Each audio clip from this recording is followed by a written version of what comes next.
اللہ رب العزت کی حمد و ثنا حضور سرکار دو عالم صلی اللہ علیہ وآلہ وسلم کی بارگاہ ناز کے اندر ہدیہ درود و سلام کا نذرانہ پیش کرنے کے بعد دعا ہے کہ اللہ رب العزت میری اور آپ سب کی حاضری کو اپنی پاک بارگاہ کے اندر شرف قبولیت سے سرفراز فرمائے۔ حاضرین محترم، دنیا کے اندر 1,24,000 کم و بیش پیغمبر آئے، مگر دین اسلام کے اندر اتنی کثرت کے ساتھ کسی نبی کا ذکر باقی نہیں رکھا گیا جتنی کثرت کے ساتھ سیدنا ابراہیم علیہ السلام کا ذکر جاری رکھا گیا۔ حضرت ابراہیم علیہ السلام جن کا لقب خلیل اللہ ہے، خلیل کا مطلب ہوتا ہے گوڑا یار، پکا یار اور سچا یار۔ حضرت ابراہیم علیہ السلام اللہ رب العزت کے گوڑے یار تھے، جس کی وجہ سے آپ کا لقب خلیل اللہ جو ہے وہ ملا۔ تو دین اسلام کے اندر حضرت ابراہیم علی نبینا علیہ الصلاۃ والتسلیم کا ذکر جو ہے وہ جاری رکھا گیا۔ میرے آقا صلی اللہ علیہ وآلہ وسلم نے بھی ارشاد فرمایا کہ میں حضرت ابراہیم کی دعا بن کر اس دنیا کے اندر آیا ہوں۔ ربنا وابعث فیہم رسولا، جب کعبہ کی تعمیر مکمل کر چکے تو اس وقت مالک کے حضور جو دعا کی وہ یہی تھی، ربنا وابعث فیہم رسولا، مالک اب تو رسول کو بھیج ہی دے۔ تو فرمایا کہ میں دعائے خلیل ہوں، میں حضرت ابراہیم علیہ السلام کی دعا بن کر اس دنیا کے اندر آیا ہوں۔ نماز کے اندر درود ابراہیمی ہم پڑھتے ہیں، اللہم صلی علی محمد وعلی آل محمد کما صلیت علی ابراہیم وعلی آل ابراہیم۔ تو کسی بھی نبی کا ذکر اتنا جو ہے وہ جاری نہیں کیا گیا جتنا حضرت ابراہیم علیہ السلام کا ذکر جاری کیا گیا۔ اور بہت ساری چیزیں حضرت ابراہیم علیہ السلام کی شریعت کے اندر جو جائز تھیں، انہی اشیاء کو دین اسلام کے اندر بھی رائج کیا گیا۔ اس میں سے سب سے جو بلند چیز ہے جو ہم بھی کرتے ہیں وہ قربانی ہے۔ قربانی سیدنا ابراہیم علیہ السلام کی سنت مبارکہ ہے، اور اس کو دین اسلام کے اندر اس کو بھی جاری رکھا گیا، اور بھی بہت ساری چیزیں۔ تو حضرت ابراہیم علیہ السلام کو اللہ رب العزت نے امتیازی شان عطا فرمائی، بہت مقام مرتبہ عطا فرمایا، اور قرآن مجید کے اندر بہت سارے مقامات پر حضرت ابراہیم علیہ السلام کا ذکر جو ہے وہ جاری رکھا گیا۔ ان کے بہت سارے واقعات کا ذکر کیا گیا، جس طرح سورہ صافات کے اندر، سورۃ الانبیاء کے اندر، اسی طرح سورۃ البقرہ کے اندر، اور بھی صورتوں کے اندر حضرت ابراہیم علیہ السلام کا ذکر جو ہے وہ جاری کیا گیا، اور ان کی زندگی کے واقعات جو ہے وہ بیان کیے گئے۔ حاضرین محترم، 4 چیزیں انسان کو بہت عزیز ہوتی ہیں، انسان اس سے بہت محبت کرتا ہے، اس سے بہت زیادہ لگاؤ ہوتا ہے۔ وہ 4 چیزیں کون سی ہیں؟ اس میں سے پہلی چیز، انسان کو اپنا گھر بہت پیارا ہوتا ہے۔ انسان اگر کسی 5 سٹار ہوٹل کے اندر بھی چلا جائے، مگر وہاں پر بھی بے تکلفی کے ساتھ، لذت کے ساتھ اپنا وقت نہیں بتاتا جتنا بے تکلفی کے ساتھ اور سکون کے ساتھ، طمانینت کے ساتھ جو وقت جو ہے وہ اپنے گھر کے اندر گزارتا ہے۔ یعنی انسان کو اپنا گھر جو ہے وہ بہت عزیز ہوتا ہے۔ اسی طرح دوسرے نمبر پر انسان کو اپنا مال بہت عزیز ہوتا ہے۔ یہ سارے رزق کے ہی جھیلے ہیں جو ہم صبح سے شام تک کاٹتے ہیں۔ کبھی کوئی جھوٹ کی صورت کے اندر رزق کمانا چاہتا ہے، کبھی دغا بازی کی صورت کے اندر، مختلف صورتیں اپنا کر، مگر وہ خوش نصیب لوگ بھی ہیں جو اسلامی اصولوں کے مطابق خرید و فروخت کرتے ہیں اور رزق کماتے ہیں۔ ان کے بارے میں آقا کریم علیہ السلام نے ارشاد فرمایا، القاسب حبیب اللہ، ہاتھ سے کمانے والا اللہ کا حبیب ہے۔ تو انسان کو اپنا مال جو انسان کماتا ہے وہ بہت عزیز ہوتا ہے۔ اور تیسرے نمبر پر انسان کو اپنی اولاد بہت عزیز ہوتی ہے، اولاد سے بڑی محبت کرتا ہے۔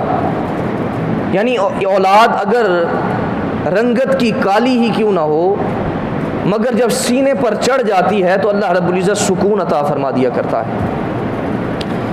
تو انسان اپنی اولاد سے بہت محبت کرتا ہے، پیار کرتا ہے۔ اور چوتھے نمبر پر انسان کو اپنی جان جو ہے وہ بہت زیادہ عزیز ہوتی۔ فرمایا کہ جب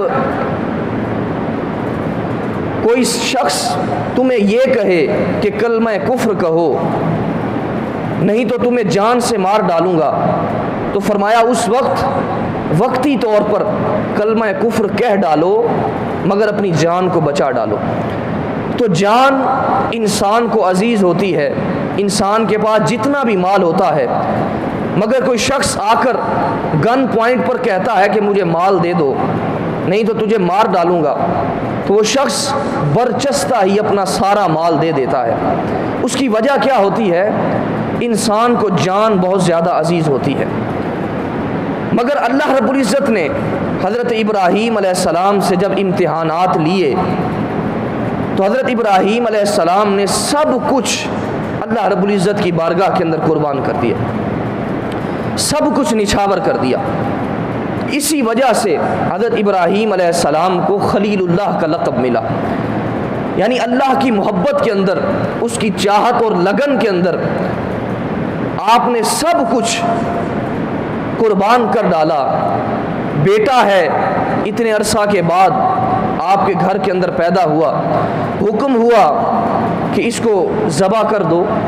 حضرت ابراہیم علیہ السلام آپ اس خواب کی تکمیل کے اندر چلے جاتے ہیں اور چھری رکھتے ہیں۔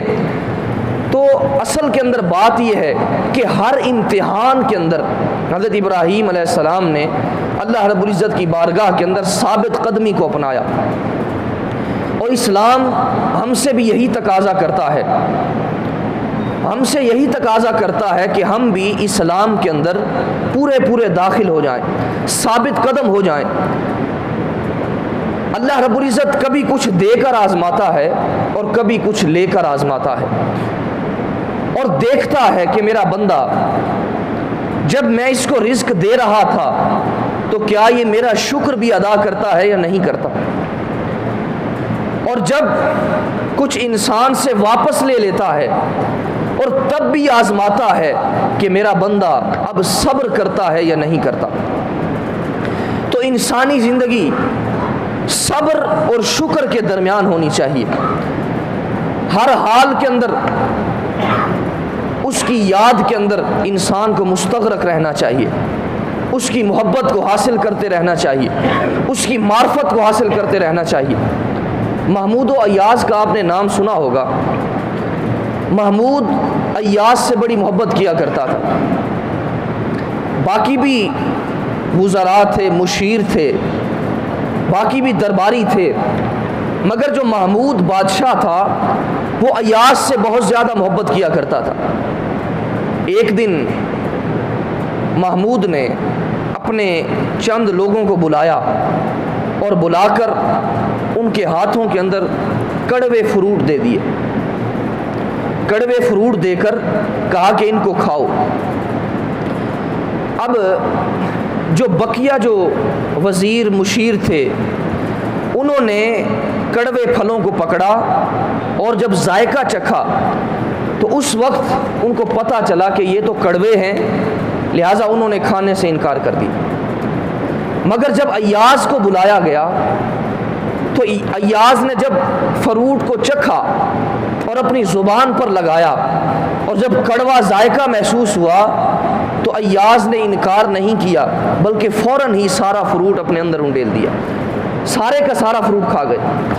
اب لوگوں نے پوچھا کہ اتنا کڑوا پھل تھا، ہم سے تو کھایا نہیں جا رہا تھا، مگر تم عجیب آدمی ہو، تم نے دیر نہیں لگائی، فوراً اس پھل کو کھا لیا۔ ایاز نے کہا کہ اصل کے اندر بات یہ ہے کہ ہم اسی ہاتھ سے میٹھے پھل بھی کھاتے رہے ہیں اور ہم اسی ہاتھ سے نعمتوں کو حاصل کرتے رہے ہیں، لطف اندوز ہوتے رہے ہیں، مگر آج کیا ہوا کہ آج اسی ہاتھ سے ہمیں کڑوا پھل کھانا نصیب ہو گیا ہے۔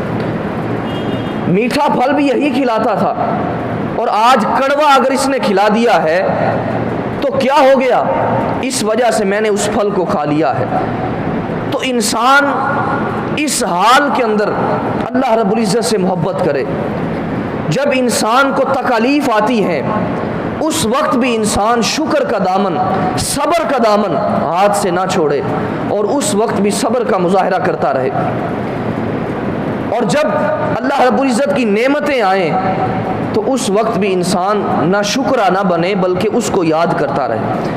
ایاز کی طرح میٹھا پھل بھی کھا لیا اور کڑوے پھل کو بھی دھتکارا نہیں بلکہ اس کو بھی کھا لیا، اور جواب کیا دیا کہ اسی ہاتھ سے ہم میٹھے پھل بھی کھاتے رہے ہیں، کیا ہوا آج اگر کڑوا پھل کھانا نصیب ہو گیا۔ تو جب کوئی پریشانی، کوئی تکالیف آئے تو انسان اس وقت یہ سوچے کہ میرا مولا مجھے آسائشوں کے اندر بھی رکھتا تھا اور پریشانیوں سے دور رکھا کرتا تھا، کیا ہوا اگر آج تکالیف کا سامنا کرنا پڑ رہا ہے۔ تو آہستہ آہستہ انسان سے وہ تکالیف جھڑ جاتی ہے۔ تو انسان کو یہ رویہ اپنے ساتھ جو ہے وہ برقرار رکھنا چاہیے۔ تو اللہ رب العزت آزماتا ہے یہ امتحانات کے اندر کہ میرا بندہ کامیاب بھی ہوتا ہے یا نہیں ہوتا۔ تو حضرت ابراہیم علیہ السلام، آپ کو اللہ رب العزت نے بہت سارے امتحانات کے اندر ڈالا، تو اللہ رب العزت کی توفیق سے سیدنا ابراہیم علیہ السلام جو ہے وہ سرخرو ہوئے اور ثابت قدم رہے۔ آپ نے حضرت تارخ آپ کے والد کا نام ہے، اور آپ نے اس گھر کے اندر شہر بابل کے اندر، اور وہاں پر آپ پیدا ہوئے، اور آپ کے چچا کا نام آزر تھا۔ آپ کے جو والد کا نام تارخ تھا وہ خدا کو ماننے والے تھے، خدا پرست تھے، مگر جو آپ کا چچا تھا جس کا نام آزر ہے وہ کیا تھا، وہ بت پرست تھا، بتوں کی پوجا کرنے والا تھا۔ حضرت ابراہیم علیہ السلام نے شروع سے ہی، بچپن سے ہی آپ نے بتوں کی مخالفت کرنا شروع کر دی، اور اپنے گھر سے ہی آپ نے اس جو معبودان باطلہ کو پوجا جاتا تھا آپ نے اس کا بائیکاٹ کرنا شروع کر دیا۔ آج کل آپ دیکھتے ہیں کہ جب بچہ ضد کرتا ہے کہ مجھے فلاں چیز لا کر دے دی جائے، یا پھر کوئی ایسا کام کرتا ہے جو خلاف شرع ہوتا ہے، جب ان سے کہا جائے کہ آپ کا بچہ یہ کام کر رہا ہے تو اس وقت جواب کیا دیتے ہیں کہ کیا کریں، ہم اب اسے کیسے سمجھائیں، نہ سمجھ ہے اور ابھی عقل نہیں رکھتا، آہستہ آہستہ سمجھ جائے گا۔ اگر وہی بچہ اپنے والد سے کہے کہ سارا مال اور ساری جائیداد تم میرے نام کر دو، میرے حوالے کر دو، تو اس وقت وہ شخص انکار کرتا ہے اور کیا کہتا ہے کہ اپنا ہاتھ ہی کاٹ کر دے دوں۔ یعنی ہم دین کے معاملہ کے اندر بھولے بھالے ہیں، دین کے معاملہ کے اندر ہمیں عقل نہیں ہے، ہم ناسمجھ ہیں، مگر جب مال دینے کی باری آتی ہے تو اس وقت کہتے ہیں کہ ہم اپنا ہاتھ کاٹ کر دے دیں۔ تو اس وجہ سے صاحبوں، اپنے گھروں کے اندر یہ جو اسلام کا رویہ ہے، یہ جو اسلام کا طریقہ ہے، اس کو اپنانے کی کوشش کرو۔ یعنی جو شخص اپنی بیوی کو نقاب نہیں کروا سکتا، پردہ نہیں کروا سکتا، اور وہ یہی کہتا ہے کہ دور بدل گیا ہے، معاملات بدل گئے ہیں، اگر وہی عورت اس سے سارے مال کا تقاضا کرے تو وہ مال دینے سے انکار کر دے گی۔ ہم دین کے معاملہ کے اندر ناسمجھ ہیں، کم عقل ہیں، تو ہمیں اس بات پر غور کرنا ہوگا۔ حضرت ابراہیم علیہ السلام آپ نے گھر سے ابتدا کی، اور آپ نے گھر سے ہی آپ نے بتوں کا بائیکاٹ کرنا شروع کر دیا۔ اور جب آپ کچھ بڑے ہوئے تو آپ کے جو چچا تھے جن کا نام آزر تھا، وہ بتوں کو بناتے تھے اور بتوں کو بیچا کرتے تھے۔ اب جب حضرت ابراہیم علیہ السلام کچھ بڑے ہوئے تو آپ کو آپ کے چچا نے ساتھ لیا اور کہا آؤ ہم بت بیچ کر آتے ہیں۔ حضرت ابراہیم علیہ السلام چچا کے ساتھ جاتے ہیں اور وہاں جا کر بتوں کو پکڑتے ہیں اور گندے پانی کے اندر ڈبو کر لوگوں کو بتلاتے ہیں کہ لوگوں آؤ دیکھو، جو بت نہ اپنا نفع سوچ سکتا ہے اور نہ ہی اپنا نقصان دیکھتا ہے، گندے پانی کے اندر میں ڈبو رہا ہوں مگر مجھ سے کچھ بھی نہیں کہہ رہا، یہ بت نہ تو نفع دے سکتا ہے نہ نقصان دے سکتا ہے، آؤ یہ بت خرید لو، آؤ۔ اب یہ ان کا یہ جو معاملہ تھا، یہ جو کر رہے تھے، یہ تذلیل کا معاملہ تھا، تضحیک کا معاملہ تھا، اور لوگوں کو دکھانا چاہتے تھے کہ جن کی تم پرستش کرتے ہو، جن کی تم عبادت کرتے ہو، وہ بت نہ تو نفع دے سکتے ہیں نہ تو نقصان دے سکتے۔ تو چچا نے کہا کہ تم بتوں کو بیچنے کے لیے آئے ہو یا میرا کاروبار بند کروانے کے لیے آئے ہو؟ حضرت ابراہیم علیہ السلام نے فرمایا کہ میں بتوں کا بائیکاٹ کرتا ہوں اور یہاں پر صرف ایک اللہ کی عبادت کی جائے، صرف اس رب کو مانا جائے جو وحدہ لا شریک ہے۔ تو آپ نے بچپن سے ہی یہ انداز اپنایا اور آپ نے گھر سے ابتدا کی، اور آہستہ آہستہ آپ نے مشکل مقامات کے اندر بھی اپنا قدم رکھا۔ تو حضرت ابراہیم علیہ السلام آپ جلیل القدر اللہ رب العزت کے پیغمبر ہیں۔ اسی طرح ہی آپ جب نمرود جو ظالم بادشاہ ہے، جس نے پوری دنیا پر حکمرانی کی ہے، 4 قسم کے لوگ ایسے آئے جنہوں نے پوری دنیا پر بادشاہت کی، جن میں سے 2 مومن تھے اور 2 جو تھے وہ کافر تھے۔ ان میں سے ایک حضرت سلیمان علیہ السلام، انہوں نے پوری دنیا پر حکمرانی کی، بادشاہت کی، اور دوسرے سکندر ذوالقرنین، انہوں نے بھی پوری دنیا پر حکمرانی کی، اور تیسرا یہ نمرود جو کافر تھا اور اس نے پوری دنیا پر حکمرانی کی، اور چوتھے نمبر پر بخت نصر، اس نے بھی پوری دنیا پر حکمرانی کی۔ تو 2 مومن تھے اور 2 کافر تھے۔ ان 4 لوگوں نے پوری دنیا پر بادشاہت کی، مگر جو نمرود تھا اس نے 800 سال عمر پائی، 400 سال اس نے عزت کے ساتھ، تمکنت کے ساتھ اپنا وقت گزارا، اور اس کے خادم ہیں، جو چاہتا ہے کرتا ہے، 400 سال تک اس نے عزت کے ساتھ اپنا وقت گزارا۔ مگر 400 سال جب گزر گئے تو بقیہ 400 سال رہا تو حکومت کے اندر ہی، رہا تو بادشاہ ہی، مگر اس پر عذاب مسلط کر دیا گیا تھا۔ اور وہ عذاب کیا تھا کہ اس کے ناک سے ایک مچھر چلا گیا تھا، اور مچھر اس کے دماغ کو کاٹتا تھا۔ اب اس کی دربار کے اندر یہ ادب تھا کہ جو بھی لوگ آتے تھے سب سے پہلے اس کے سر کے اندر ایک جوتا مارتے تھے، ایک جوتا مارتے تھے یا تھپڑ مارتے تھے، پھر اس کے دربار کے اندر بیٹھتے تھے۔ ذرا اندازہ کریں، جو رب سے ٹکر لیتا ہے، جو رب سے رب کے احکامات سے روگردانی کرتا ہے، نافرمانی کرتا ہے، 3 مرتبہ فرشتہ اللہ نے بھیجا انسانی شکل کے اندر، اور نمرود کے دربار کے اندر آ کر اس کو کہا کہ تو رب پر ایمان لے آ، مگر اس نے 3 مرتبہ یہی کہا کہ میں خود رب ہوں، میرا کون رب ہو سکتا ہے؟ لہذا اس نے انکار کیا اور اللہ رب العزت نے پھر عذاب مسلط فرمایا اور مچھروں کا عذاب مسلط فرمایا. اتنے مچھر بھیجے کہ سورج بھی ان مچھروں کی وجہ سے ڈھک گیا تھا. اتنے مچھر بھیجے اور ان مچھروں نے اس کے جو حکومت کی رعایا تھی ان کے گوشت کو, ان کے خون کو چوس لیا اور صرف ہڈیاں باقی رہ گئیں. مگر جو نمرود تھا اس کا خون نہ چوسا گیا اور اس نمرود نے پھر 800 سال عمر پائی. اس کے بعد یہ اس دنیا سے چل بسا.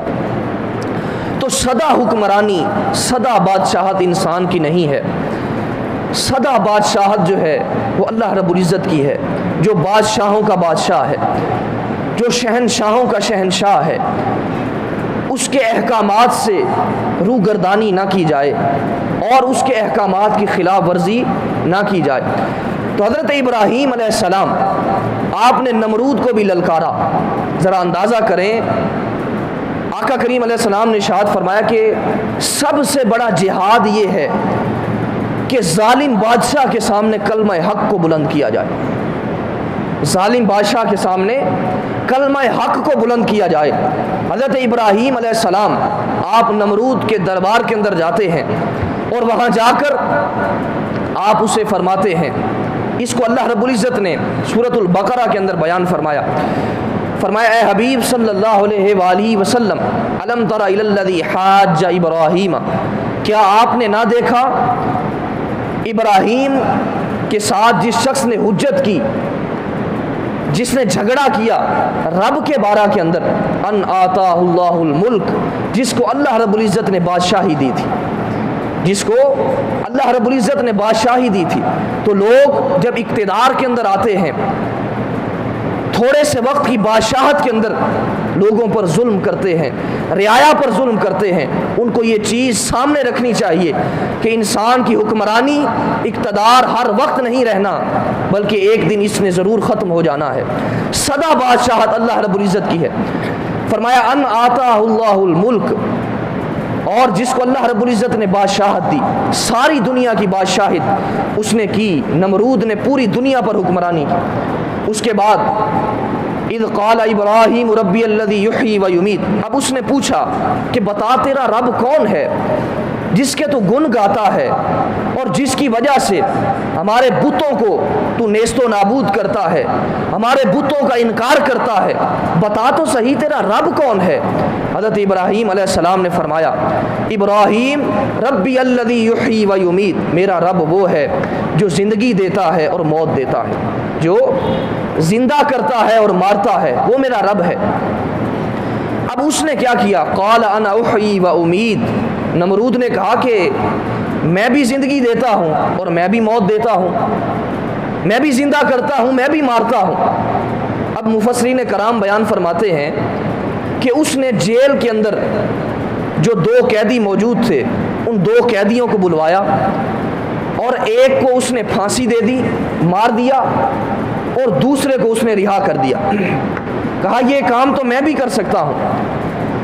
مگر وہاں پر حضرت ابراہیم علیہ السلام یہ بھی کہہ سکتے تھے کہ میرا رب تو مردوں کو زندگی بخشتا ہے, تو ایسا کر, اگر تو رب ہے تو ایسا کر کہ جس کو تو نے مارا ہے, جس کو تو نے پھانسی دی ہے, اسی کو زندہ کر کے دکھا دے. مگر حضرت ابراہیم علیہ السلام جانتے تھے کہ یہ شخص کم عقل ہے, بدبخت ہے, نا سمجھ ہے, لہذا اس کو اور دلیل دی جائے. حضرت ابراہیم علیہ السلام آپ نے پھر اس کو پھر دلیل عطا فرمائی. آپ نے فرمایا قال ابراہیم, ابراہیم علیہ السلام نے فرمایا فإن اللہ یأتی بالشمس من المشرق فأت بها من المغرب, کہا میرا رب وہ ہے جو سورج کو مشرق سے نکالتا ہے اور مغرب کے اندر غروب فرماتا ہے. اگر تو رب ہے, خدائی کا دعویٰ کرتا ہے, تو پھر کیا کر, سورج کو مغرب سے نکال, سورج کو مغرب سے نکال. یہاں پر حضرت اسماعیل حقی رحمۃ اللہ علیہ آپ نے بہت خوبصورت جملہ لکھا ہے. آپ فرماتے ہیں اگر وہ نمرود یہ کہہ دیتا کہ مشرق سے سورج کو میں نکالتا ہوں, مشرق سے اگر نمرود کہتا کہ مشرق سے سورج کو میں نکالتا ہوں، اگر تیرا رب سچا ہے تو ایسا کر کے مغرب سے سورج کو نکلوا، تو حضرت ابراہیم علیہ السلام دعا کرتے، اللہ رب العزت مغرب سے سورج کو نکال دیتا، مغرب سے نکال دیتا۔ مگر وہ جو نمرود تھا وہ سمجھ گیا کہ واقعتاً ایک رب ہے جو شہنشاہوں کا شہنشاہ ہے، جو حقیقی بادشاہ ہے، جو مالک ہے، جو یہ سب کچھ کر رہا ہے۔ پھر کیا ہوا؟ فبوہت الذی کفر، کافر جو ہے وہ مبہوت ہو گیا، حیران ہو گیا، ششددہ رہ گیا اور بے بس ہو گیا۔ پھر اس کے پاس کوئی دلیل نہ رہی۔ واللہ لا یہدی القوم الظالمین، اللہ رب العزت ظالموں کو ہدایت نہیں عطا فرمایا کرتا۔ تو آپ نے نمرود کو للکارا اور اس کے دربار کے اندر کھڑے ہو کر پھر ایک وقت آیا، حضرت ابراہیم علیہ السلام آپ کے علاقہ کے اندر قحط پڑ گیا، سارے لوگ نمرود کے پاس گئے غلہ لینے کے لیے۔ حضرت ابراہیم علیہ السلام بھی پہنچے، اور امام جعفر صادق رحمۃ اللہ علیہ فرماتے ہیں کہ یہ جو واقعہ ہے، یہ واقعہ آپ کے آگ کے اندر ڈالے جانے سے پہلے کا واقعہ ہے۔ تو پھر آپ جب غلہ لینے کے لیے پہنچے تو اس وقت اس نے کہا کہ تو میرے پاس غلہ لینے کے لیے آ گیا ہے تو اپنے رب سے غلہ کیوں نہیں مانگتا؟ تو حضرت ابراہیم علیہ السلام آپ وہاں سے واپس پلٹ آئے، اور واپس آ کر آپ نے اپنی بوری کو ایک ریت سے بھرا، ریت سے بھر کر اپنے گھر آئے اور آ کر آرام فرما ہو گئے، سو گئے۔ اور آپ کی اہلیہ محترمہ نے اس بوریا میں سے جو ہے وہ اس کو کھولا اور اس میں سے بہترین گندم برآمد ہوئی۔ حالانکہ آپ ریت لے کر آئے تھے، مگر بہترین گندم وہاں سے برآمد ہوئی۔ حضرت ابراہیم علیہ السلام نے جب دیکھا تو آپ بھی اس وقت سجدہ شکر ادا کیا کہ یہ میرے اللہ رب العزت کی طرف سے آئی ہے۔ تو جب کوئی شخص اس رب پر توکل کر کے ظالم بادشاہ کے سامنے ڈٹ جاتا ہے، ظالم حکمران کے سامنے ڈٹ جاتا ہے، تو پھر اللہ رب العزت اس شخص کی مدد فرمایا کرتا ہے۔ تو حضرت ابراہیم علیہ السلام آپ نے اس قدر جو ہے وہ نمرود کو للکارا اور نمرود کی حکومت کو تسلیم نہیں کیا۔ پھر ایک میلہ آیا جس پر تمام لوگ اکٹھے ہو کر ایک علاقہ کے اندر چلے جاتے تھے اور وہاں جا کر اپنے معبودوں کی پرستش کرتے تھے، وہاں پر بت پرستی کیا کرتے تھے۔ اب ایک میلہ آیا، اس میلے کے اندر سارے علاقے کے جو لوگ تھے وہ سارے وہاں سے چلے گئے اور ایک علاقے کے اندر جا کر وہاں پر سارے لوگ جا کر بت پرستش کرنے لگے، بتوں کی پوجا کرنے لگے۔ اب حضرت ابراہیم علیہ السلام آپ نے موقع کو غنیمت جانا، اس واقعے کو اللہ رب العزت نے سورۃ الانبیاء کے اندر بیان فرمایا اور سورۃ الصافات کے اندر بھی بیان فرمایا۔ اب سارے لوگ جو بت پرست تھے وہ سارے کے سارے اس علاقہ کے اندر چلے گئے، اس شہر سے باہر اس علاقہ کے اندر چلے گئے، بت پرستی کر رہے ہیں۔ حضرت ابراہیم علیہ السلام آپ نے موقع کو غنیمت جانا اور آپ نے ایک کلہاڑا پکڑا اور ان کفار کے معبد خانے کے اندر تشریف لے گئے۔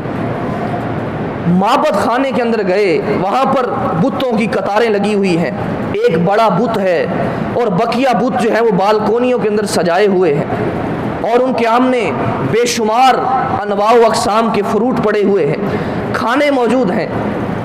آپ نے کلہاڑا پکڑا اور دائیں ہاتھ سے، قرآن پاک کے اندر آتا ہے کہ دائیں ہاتھ سے حضرت ابراہیم علیہ السلام نے ان کو ضرب لگائی اور ایک ایک کو کاٹنا شروع کر دیا، ایک ایک کو توڑنا شروع کر دیا۔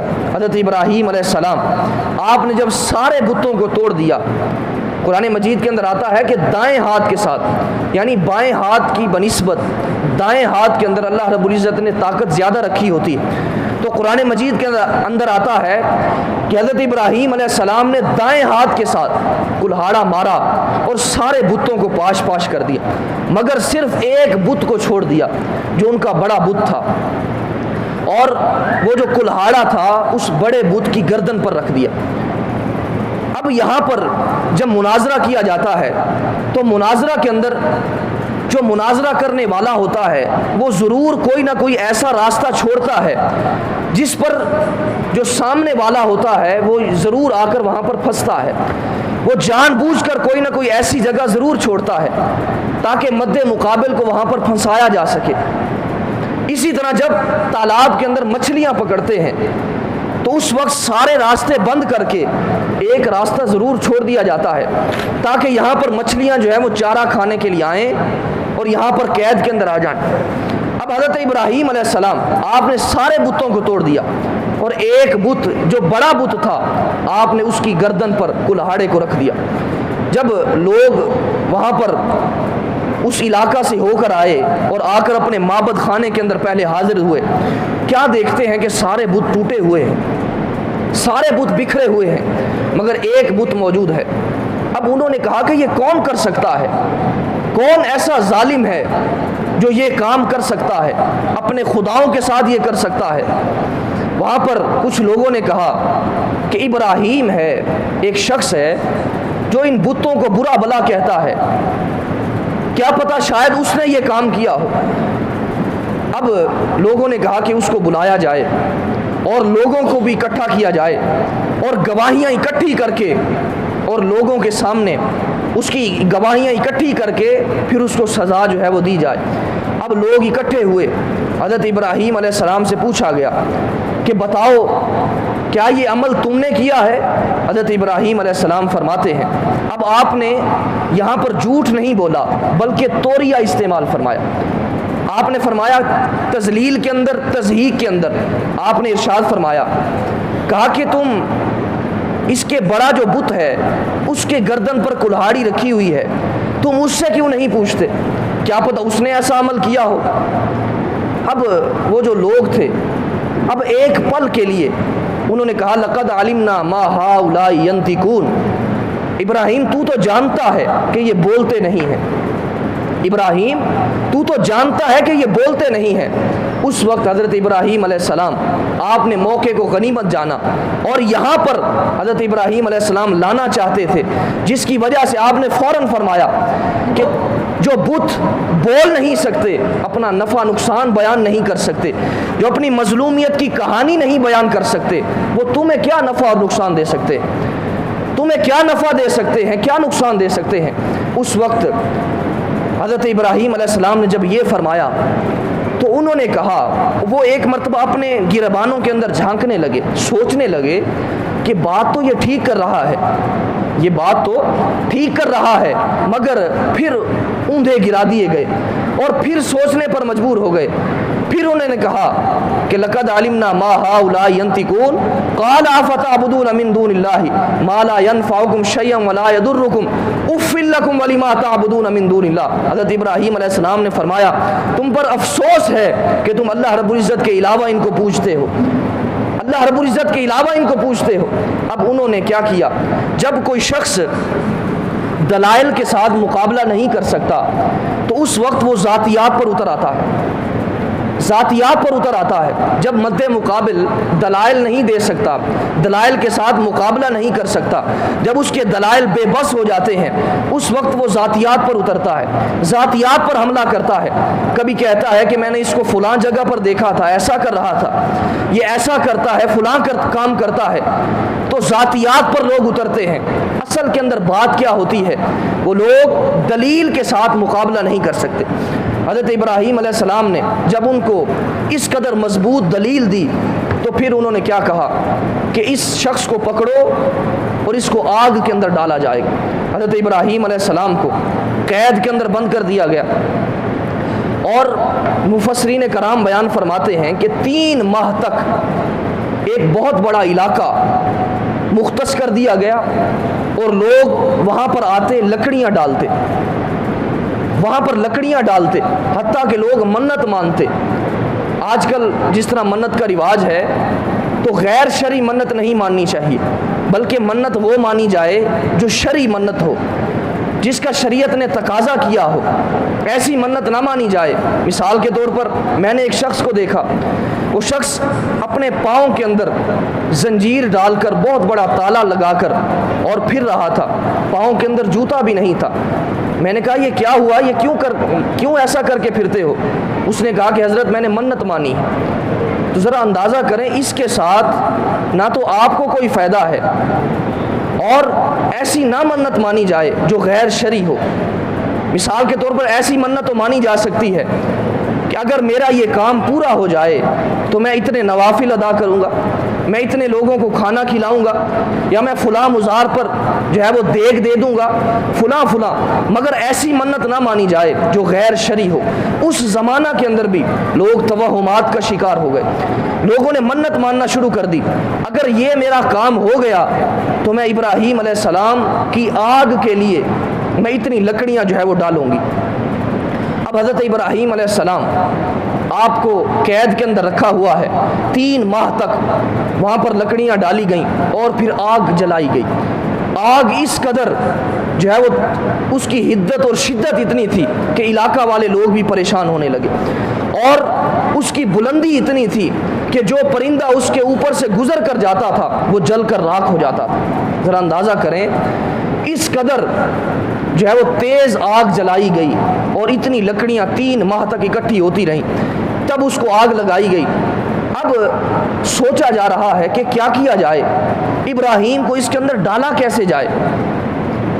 تو شیطان نے مشورہ دیا کہ منجنیق بنائی جائے۔ اب منجنیق بنائی گئی اور منجنیق کے اندر حضرت ابراہیم علیہ السلام کو آپ کو رسیوں کے اندر باندھ کر اسی منجنیق پر لٹایا گیا، اور اس وقت حوریں تڑپ رہی ہیں، فرشتے رو رہے ہیں کہ مولا ایک ہی تیرا بندہ جو روئے زمین پر تیرا نام لینے والا ہے، تیرا ذکر کرنے والا ہے، تیری یاد کا جو ہے وہ دیا جلائے پھرتا ہے، اگر آج وہ بھی جل گیا تو روئے زمین پر تیرا نام لینے والا کوئی نہیں بچے گا۔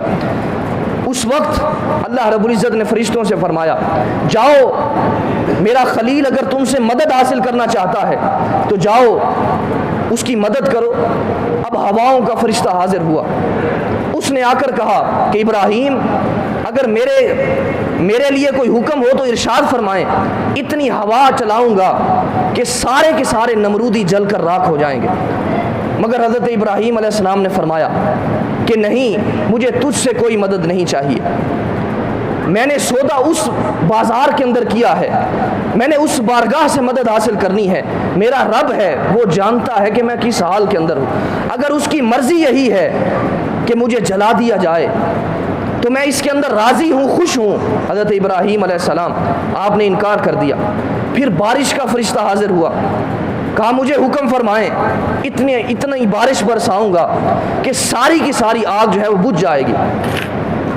حضرت ابراہیم علیہ السلام نے فرمایا کہ نہیں، مجھے تجھ سے کوئی مدد نہیں چاہیے، جو رب مجھے آگ کے اندر ڈلوانا چاہتا ہے وہ خوب جانتا ہے کس وجہ سے مجھے آگ کے اندر ڈلوانا چاہتا ہے، لہذا تجھ سے مجھے کچھ مدد نہیں چاہیے۔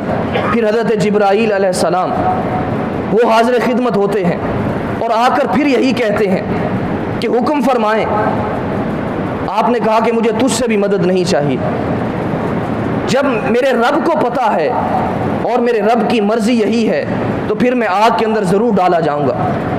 اب حضرت ابراہیم علیہ السلام کو منجنیق کے ذریعہ سے آگ کے اندر پھینکا گیا، اور آگ کے اندر جب پہنچتے ہیں اللہ رب العزت حکم فرماتا ہے، قلنا یا نار کونی بردا وسلاما علی ابراہیم، اے آگ ابراہیم علیہ السلام پر ٹھنڈی ہو جا اور سلامتی کے ساتھ ٹھنڈی ہو جا۔ اب یہاں پر علماء کرام فرماتے ہیں کہ ٹھنڈی سے مراد کیا ہے، سلامتی سے کیا مراد ہے، یعنی اتنی زیادہ بھی ٹھنڈی نہ ہو جانا جس سے ابراہیم علیہ السلام کو ٹھنڈک کی وجہ سے تکلیف ہو جائے، ٹھنڈک کی وجہ سے، یعنی زیادہ سردی بھی برداشت نہیں ہوتی، کہا اتنی زیادہ بھی ٹھنڈی نہ ہونا بلکہ مناسب انداز سے سلامتی کے ساتھ ٹھنڈی ہو جا۔ تب نت نئے نقش بناتے ہو مٹا دیتے ہو، جانے کس جرم تمنا کی سزا دیتے ہو، کبھی کنکر کو بنا دیتے ہو ہیرے کی کنی، کبھی ہیروں کو بھی مٹی میں ملا دیتے ہو، اور خواہش دید جو کر بیٹھے سرے تور کوئی، تو دور ہی بڑھ کے تجلی سے جلا دیتے ہو اور نارے نمرود میں ڈلواتے ہو خود اپنا خلیل، نارے نمرود میں ڈلواتے ہو خود اپنا خلیل، خود ہی پھر نار کو گلزار بنا دیتے ہو، خود ہی پھر نار کو گلزار بنا دیتے ہو۔ فرمایا قلنا یا نار کونی برداً و سلاما علی ابراہیم، حضرت ابراہیم علیہ السلام کو جب آگ کے اندر منجنیق کے ذریعہ سے پھینکا گیا تو وہاں پر آگ کا جو منظر تھا وہ تبدیل ہو گیا۔ وہاں پر ایک خوبصورت منظر ہے، خوبصورت باغیچے کا منظر پیش کر رہا ہے اور کلیوں سے خوشبو آ رہی ہے۔ آپ نے سجدے کے اندر سر رکھا اور اللہ رب العزت کی تسبیح بیان کرنا شروع کر دی، کہا سبحان اللہ والحمد للہ ولا الہ الا اللہ واللہ اکبر۔ اللہ رب العزت کی تسبیح بیان کر رہے ہیں۔ آپ اس آگ کے اندر جو ان کے مطابق آگ تھی مگر یہاں پر گلزار بن چکی تھی، حضرت ابراہیم علیہ السلام وہاں پر 40 روز تک رہے، 40 دن تک آپ وہاں رہے اور آپ وہاں سے صحیح سلامتی باہر نکلے، اور ایسے باہر نکلے جیسے کوئی نازنین پھولوں پر چل کر آ رہا۔ حضرت ابراہیم علیہ السلام کو اللہ رب العزت نے یہ مقام اور یہ مرتبہ عطا فرمایا، تو حضرت ابراہیم علیہ السلام کو اللہ رب العزت نے ہر اعتبار سے آپ کو آزمایا، آپ کا امتحان لیا، اور حضرت ابراہیم علیہ السلام ہر معاملات کے اندر اللہ رب العزت کی طرف سے ثابت قدم رہے اور امتحانات کے اندر کامیاب ہوئے۔ ایک وقت آیا آپ کو اللہ رب العزت نے بہت سارا مال عطا فرمایا، مال و دولت کی فراوانی تھی، اتنے کثیر تعداد کے اندر آپ کے پاس مال موجود تھا۔ اس وقت ایک فرشتہ حاضر ہوا انسانی شکل کے اندر اور اس نے آ کر اللہ رب العزت کی تسبیح بیان کرنا شروع کر دی، سبحان اللہ والحمد للہ ولا الہ الا اللہ واللہ اکبر۔ خوبصورت انداز کے ساتھ اور طرز کے ساتھ لہر کے ساتھ پڑھ رہا ہے حضرت ابراہیم علیہ السلام۔ آپ حیران ہوتے ہیں کہ کون شخص ہے جو اتنی محبت کے ساتھ میرے یار کا نام لے رہا ہے۔ آپ اس کی تلاش کے اندر جاتے ہیں، ایک شخص ہے جو اللہ رب العزت کی تسبیح بیان کر رہا ہے۔ آپ اسے فرماتے ہیں کہ ذرا میرے یار کا ذکر ایک مرتبہ پھر سنا دے، ذرا ذکر پھر سنا دے۔ اس نے کہا کہ نہیں، پہلے تو اپنی مرضی سے ذکر کر رہا تھا، اگر اب تم کہہ رہے ہو تو پھر مال لگے گا، پھر مال لگے گا۔ یہ بھی اللہ رب العزت کی طرف سے آزمائش تھی، فرشتہ آزمانے کے لیے آیا تھا۔ حضرت ابراہیم علیہ السلام نے آپ نے فرمایا کہ میرے پاس جو آدھا اتنا سارا مال ہے، آدھے کا آدھا مال میں آپ کو دے دیتا ہوں، مگر مجھے یار کا ذکر سنا دے۔ اب اس نے پھر اللہ رب العزت کی تسبیح بیان کی۔ تسبیح بیان کرنے کے بعد حضرت ابراہیم علیہ السلام کی آنکھوں سے آنسو ہیں، تڑپ رہے ہیں، مچل رہے ہیں، یار کا ذکر سن رہے ہیں۔ پھر آپ نے کہا کہ میرے یار کا ایک مرتبہ پھر ذکر سنا دے۔ کہا کہ اب بھی مال لگے گا، ایسے ذکر نہیں سناؤں گا۔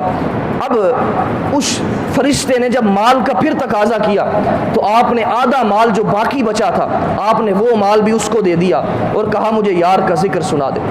اب اس فرشتے نے پھر ذکر کیا، پھر حضرت ابراہیم علیہ السلام نے پھر کہا کہ مجھے ایک مرتبہ پھر یار کا ذکر سنا دے۔ اب اس نے کہا کہ تیرے پاس جو مال تھا، جو دولت تھی، وہ تو ساری دے چکا ہے، مگر اب کیا دے گا، میں تجھے ذکر سناؤں۔ حضرت ابراہیم علیہ السلام نے فرمایا کہ اتنا مال تیرے پاس ہے اور تجھے چرانے کے لیے، مال کو چرانے کے لیے تجھے ایک نوکر کی بھی ضرورت ہوگی، ایک خادم کی بھی ضرورت ہوگی، چرواہے کی ضرورت ہوگی، لہٰذا تو مجھے اپنے پاس رکھ لینا، چرواہا رکھ لینا اور مجھے یار کا ذکر سناتے رہنا۔ اب جب یہ کلمہ سنا، یہ جملہ سنا، فرشتے کی آنکھوں سے آنسو آ گئے، فرشتہ تڑپنے لگا۔ اس نے کہا واتخذ اللہ ابراہیم خلیلا، کہ ابراہیم علیہ السلام واقعتاً اللہ رب العزت کے خلیل ہیں۔ تر دامنی پہ شیخ ہماری نہ جائیو، تر دامنی پہ شیخ ہماری نہ جائیو، دامن نہ چھوڑ دیں تو فرشتے وضو کریں۔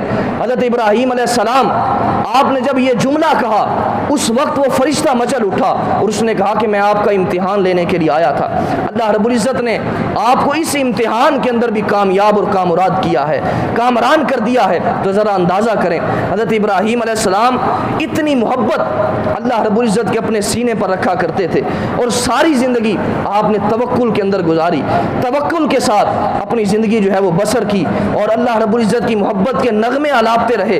اللہ رب العزت نے ہر موقع پر آپ کی آزمائش کی, امتحانات لیے, مگر آپ حضرت ابراہیم علیہ السلام ہر میدان کے اندر اللہ رب العزت نے ان کو سرخرو کیا اور کامران و بامراد کیا. تو اس وجہ سے ہمیں بھی اپنے اعمال پر غور و فکر کرنے کی ضرورت ہے. اپنے اعمال کے اندر خلوص لائیے, محبت لائیے, اور صرف ہمارے اعمال جو کوئی بھی اللہ رب العزت کی عبادت کی جائے تو اس عبادت کے اندر دور دور تک بھی مخلوق جو ہے وہ نظر نہیں آنی چاہیے.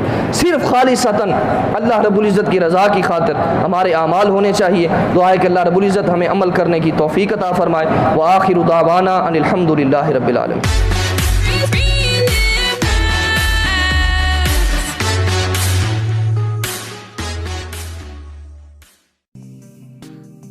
Hey there. Subscribe to my channel. And also press this bell icon so you never miss any new